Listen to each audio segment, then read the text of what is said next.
रूही ने रोकी नहार और सुकून की शादी। तभी नहार ने उठाया बड़ा कदम और फिर नहार रूही ने मिलकर कर दिया। सुकून का खेल खत्म। सबके सामने आया सुकून का काला सच। रात गिरते ही घर में हर चीज मानो थम सी गई थी। पर रूही के भीतर कुछ टूटने के बजाय ठान बन चुका था। उसने तय कर लिया था कि अब चुप बैठना उस पर शर्मनाक होगा। नहार को उस जाल से निकालना ही उसकी पहली और आखिरी जरूरत थी। रूही ने सब कुछ पहले की तरह छुप छुप कर नहीं किया। उसने सीधे जाकर वृद्ध बाबा से मिलना ठाना। बाबा के छोटे से कमरे में बैठकर उसने सारी कहानी आंसू और शब्दों में खोल दी। कैसे सुकून ने आकर घर में अपने कदम जमा दिए, कैसे पेंटिंग और छोटे छोटे तंत्र ने नहार को उसके वश में कर लिया और कैसे परिवार धीरे धीरे टूट रहा था। बाबा ने आंखें बंद करके सुना, फिर लंबी सांस लेकर बोले, बेटी, यह खेल सिर्फ दिखावा नहीं, यह गहरा जादू है। इसे तोड़ना आसान नहीं होगा, पर तुम्हारा इरादा मजबूत है तो एक रास्ता है। बाबा ने अपनी अंगूठी से एक शो का ताबीज निकाला। मटमैला पर उस पर कुछ मंत्र लिखे थे। बाबा ने कहा, यह ताबीज तुम्हारे पति के गले में डाल देना। यह आत्मा के संपर्क को कमजोर कर देगा। सुकून नजदीक आने की हिम्मत नहीं करेगी, पर याद रखना, इससे उसे पूरी मुक्ति नहीं मिलेगी। मुक्ति के लिए हमें पेंटिंग और तंत्र दोनों को एक साथ नष्ट करना होगा, और यह काम तुम्हें और मुझे दोनों को साहस के साथ करना होगा। रूही ने बाबा जी की आंखों में झांक कर उनका आशीर्वाद लिया और वह ताबीज अपने दिल में रखकर चल पड़ी। घर लौटते ही रूही ने देखा नहार और सुकून एक दूसरे के समीप बैठे थे।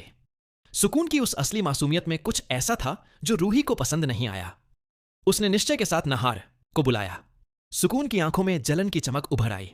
वो मानो कह रही थी, यह लड़की फिर आई।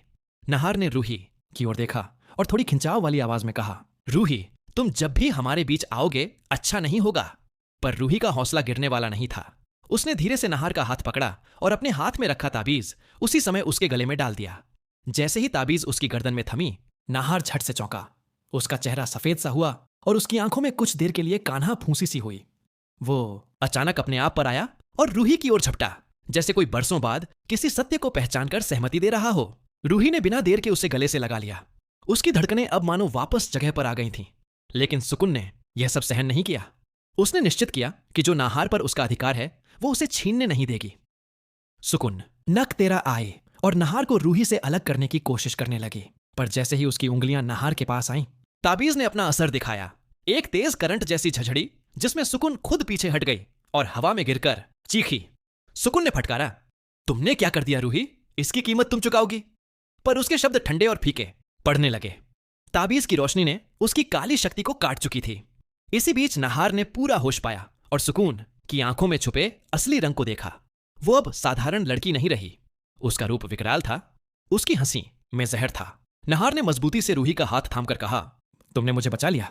उसकी आवाज में वही पुराना स्नेह लौट आया था। रूही ने कहा, बाबा ने कहा था, यह सिर्फ आरंभ है। हमें पेंटिंग और उस तंत्र को खत्म करना होगा, तभी सुकून की जड़ें कटेंगी। तभी सुकून ने अपनी आखिरी चाल चली। वो तेजी से खड़ी हुई, धुएं सा फैलकर दीवारों में दौड़ी और आग की लपटें उठते ही कमरे में हाहाकार मचा दिया। पर नहार और रूही पीछे नहीं हटे। उन्होंने मिलकर बाबा जी को बुलाया और बाबा ने मंत्र उच्चारण आरंभ कर दिया।